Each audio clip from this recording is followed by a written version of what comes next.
बिस्मिल्लाहिर्रहमानिर्रहीम। शुरू अल्लाह के नाम से जो बड़ा मेहरबान निहायत रहम वाला है। Dear students, Assalamu alaikum. As you know that I am Khalid Zafar. Today our topic is solid. Solid is the substance have definite shape and definite volume is called solid. Solid हम उसको कहते हैं जिसको अपनी definite shape हो और definite volume हो, तो हम उसको कहते हैं सॉलिड। और सॉलिड के टू टाइप्स हैं, number 1 crystalline and number 2 amorphous solid.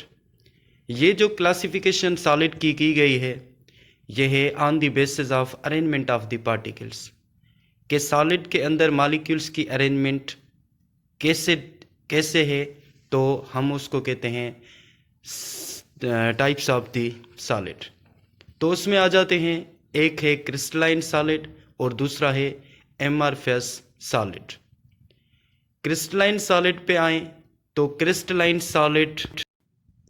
Solid वो होते हैं जिनको क्या हो, regular arrangement of the particles और long range order of the particles, sharp melting point and they have anisotropy properties.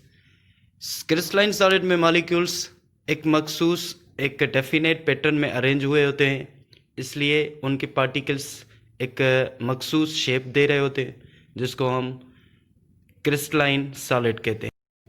Crystalline solid के एग्जाम्पल हैं जैसे sodium chloride salt, calcium carbonate, limestone, diamine and graphite. ये compounds crystalline में आ जाते हैं क्योंकि इनकी जो शेप है वो रेगुलर अरेंजमेंट होती है पार्टिकल्स की, तो एक मखसूस शेप में होते हैं, इसलिए हम इनको कहते हैं क्रिस्टलाइन सॉलिड्स। उसके बाद नेक्स्ट आता है amorphous solid. Amorphous solid which is defined as the solid in which the irregular arrangement of the particles, जिसमें मॉलिक्यूल किसी पैटर्न पे अरेंज नहीं हुए होते हैं, उनकी रेंडम अरेंजमेंट होती है, तो उसको हम कहते हैं amorphous.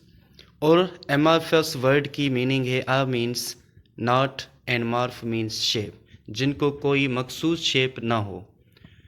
So amorphous solid have irregular arrangement of the particles. Second, short range order of the particles and broad melting point and shows the isotropic behavior.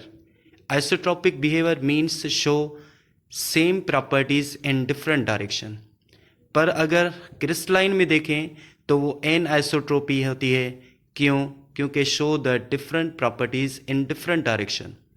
जैसे ग्रेफाइट है, अगर वो पैरेलल शीट्स होती हैं तो उनमें से करंट पास होता है, अगर वो पैरेलल होती हैं, परपेंडिकुलर होती हैं, तो उसमें से करंट पास नहीं होता। तो इसलिए क्रिस्टलाइन कंपाउंड्स जो हैं एनाइसोट्रोपी शो करते हैं और एमॉर्फस जो कंपाउंड हैं वो आइसोट्रोपी शो करते हैं।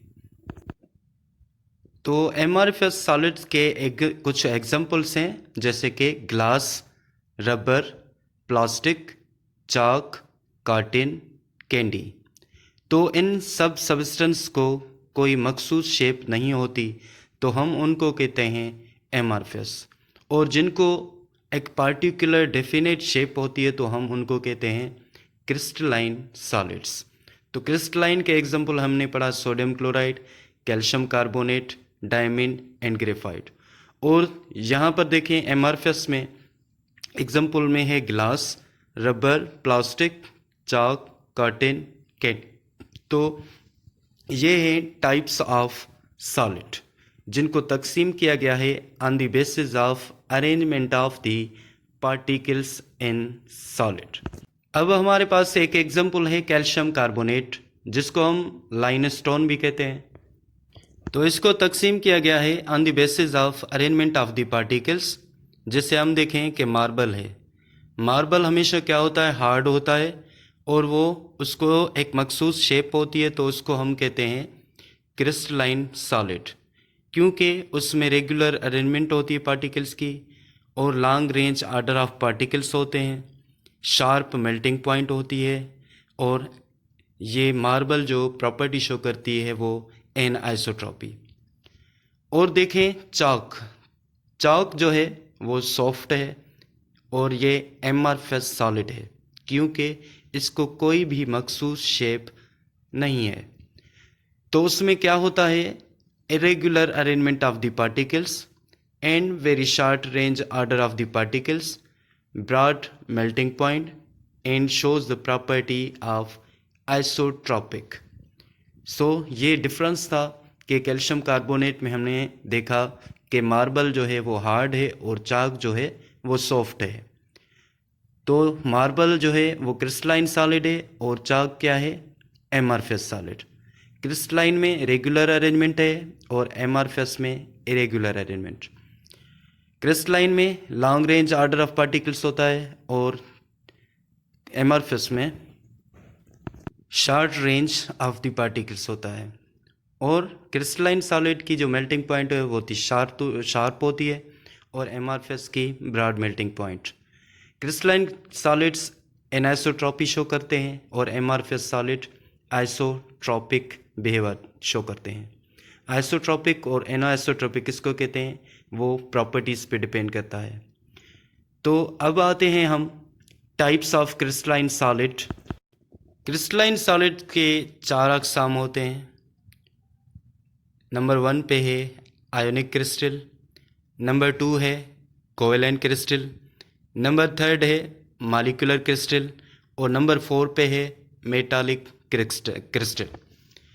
क्रिस्टल की जो तकसीम की गई है वो की गई है on the basis of chemical bonding.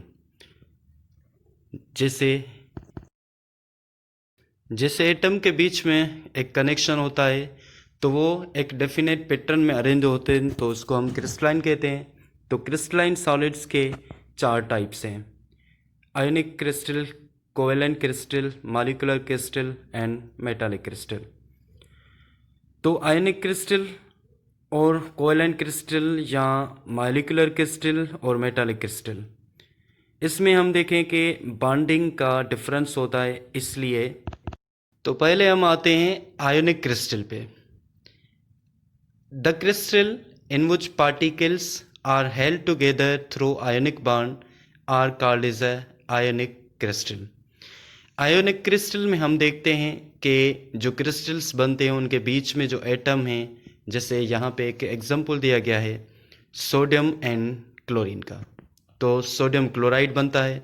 तो जिसमें हम देखते हैं कि सोडियम ने अपना एक इलेक्ट्रॉन डोनेट किया है किसको, क्लोरीन को, क्योंकि सोडियम के पास लास्ट शेल में एक इलेक्ट्रॉन होता है, तो वो सोडियम एक इलेक्ट्रॉन क्लोरीन को दे देता है क्योंकि क्लोरीन को नीड है एक इलेक्ट्रॉन की। उसके पास 7 इलेक्ट्रॉन्स होते हैं, एक सोडियम से लेता है तो उसकी लास्ट जो शेल है वो कंप्लीट हो जाता है। तो आयनिक क्रिस्टल्स जो बनते हैं वो एटम्स के बीच में बनते हैं जहाँ पे आयनिक बॉन्डिंग होती है और उस आयंस के बीच में एक फोर्स जनरेट होता है जिसको हम कहते हैं इलेक्ट्रोस्टैटिक फोर्स। वो फोर्स जो 2 एटम्स को आपस में बाइंड करता है जिसको हम आयनिक बॉन्ड भी कहते हैं। तो सोडियम और क्लोरीन आपस में मिलेंगे तो बनेगा सोडियम क्लोराइड और इसको हम कहते हैं आयोनिक क्रिस्टल। अब आते हैं सेकेंड पे कोवेलेंट क्रिस्टल। कोवेलेंट क्रिस्टल हम किसको कहते हैं, the crystal in which particles are held together through covalent bond called covalent crystal. Covalent crystal में क्या होता है कि first of all covalent bond atom के बीच में बनता है और कोवेलेंट बॉन्ड बनता है बाय शेयरिंग ऑफ इलेक्ट्रॉन। जब 2 एटम आपस में इलेक्ट्रॉन शेयर करते हैं तो वहाँ पे एक बॉन्ड बनता है जिसको हम कहते हैं कोवेलेंट बॉन्ड। तो कोवेलेंट क्रिस्टल हम उनको कहते हैं जिनमें कोवेलेंट बॉन्डिंग हो, जैसे कि diamond, graphite, silicon and silica. इनमें हम देखते हैं कि जैसे डायमंड है तो उसमें सेंटर पे जो कार्बन है वो 4 और कार्बन के साथ बाइंड होके एक क्रिस्टल बनाता है जिसको हम कहते हैं कोवेलेंट क्रिस्टल। अब हम आते हैं थर्ड नंबर पे। थर्ड नंबर है मॉलिक्यूलर क्रिस्टल। वो क्रिस्टल जो मॉलिक्यूल के बीच में बनता है या मॉलिक्यूल की वजह से बनता है। So molecular crystal is defined as the crystal in which particles are held together through intramolecular forces called molecular crystal. Molecular crystal बनता है जब मॉलिक्यूल्स के बीच में एक इंटरमॉलिक्यूलर फोर्सेस हो। इंटरमॉलिक्यूलर फोर्सेस कौन से हैं? जैसे लंडन फोर्स है जिसको हम डिस्पर्शन फोर्स भी कहते हैं, दूसरा है डायपोल डायपोल फोर्स, और तीसरा है हाइड्रोजन बॉन्डिंग। इनको हम कहते हैं इंटरमॉलिक्यूलर फोर्सेस। और जिन मॉलिक्यूल्स के बीच में ये फोर्सेस होते हैं तो उसको एक डेफिनेट शेप देते हैं और उसको हम कहते हैं मॉलिक्यूलर क्रिस्टल। यहाँ पे एक एग्जांपल दिया गया है वाटर का, जिसमें हम देखें कि ऑक्सीजन हाइड्रोजन के बीच में हम देख रहे हैं कि एक वाटर मॉलिक्यूल का नेगेटिव एंड ऑक्सीजन और दूसरे मॉलिक्यूल का पॉजिटिव एंड हाइड्रोजन आपस में एक बॉन्डिंग बना रहे हैं जिसको हम कहते हैं हाइड्रोजन बॉन्डिंग। मॉलिक्यूलर क्रिस्टल्स के एग्जांपल हैं जैसे कि आइस और ग्लूकोज। इन दोनों के बीच में हम देखें कि हाइड्रोजन बॉन्डिंग होती है, इस वजह से और इसको हम कहते हैं मॉलिक्यूलर क्रिस्टल। अब नंबर 4 पे आता है मेटालिक क्रिस्टल, जो क्रिस्टल मेटल से बना हो। The crystal in which particles are held together through metallic bonding are called metallic crystal. Metallic crystal को हम एटॉमिक क्रिस्टल भी कहते हैं क्योंकि एटम्स के बीच में बनता है, और मेटालिक इसलिए कहते हैं कि उसमें मेटल्स इन्वॉल्व होते हैं। What is the metallic bond? The force of attraction between electron and metal cation which held them together is called metallic bond। Metallic bond के एग्जांपल में आते हैं जैसे कि आयरन है, कॉपर है, निकल है। Metallic crystal are made up of metal cation electron sea. Metal cation free moving electrons होते हैं। एक्चुअली इनमें क्या होता है कि जो भी मेटल्स होते हैं वो इलेक्ट्रोपॉजिटिव होते हैं, वो क्या करते हैं कि इलेक्ट्रॉन लॉस करते हैं। ये जो येलो कलर में दिखाए गए हैं इलेक्ट्रॉन एटम्स ने लॉस किए हैं, इसलिए इनको हम मेटालिक क्रिस्टल कहते हैं कि ये इलेक्ट्रॉन रिलीज़ करते हैं तो एक इलेक्ट्रॉन गैस बनाते हैं। तो उनके बीच में जो एक बॉन्ड बनता है तो उसको हम कहते हैं मेटालिक बॉन्ड, जो इलेक्ट्रॉन्स और मेटल कैटायन्स आयन के बीच में बनता है। तो उसको एक मखसूस शेप देते हैं जिसको हम कहते हैं मेटालिक क्रिस्टल। तो मेटालिक क्रिस्टल के एग्जांपल जो भी मेटल्स हैं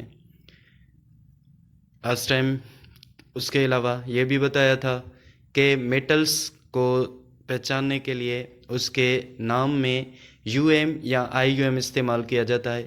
तो ऐसे बहुत सारे मेटल्स हैं जैसे कि एल्यूमिनियम, कैल्शियम, क्यूप्रम, फीरियम और बहुत सारे। थैंक्स।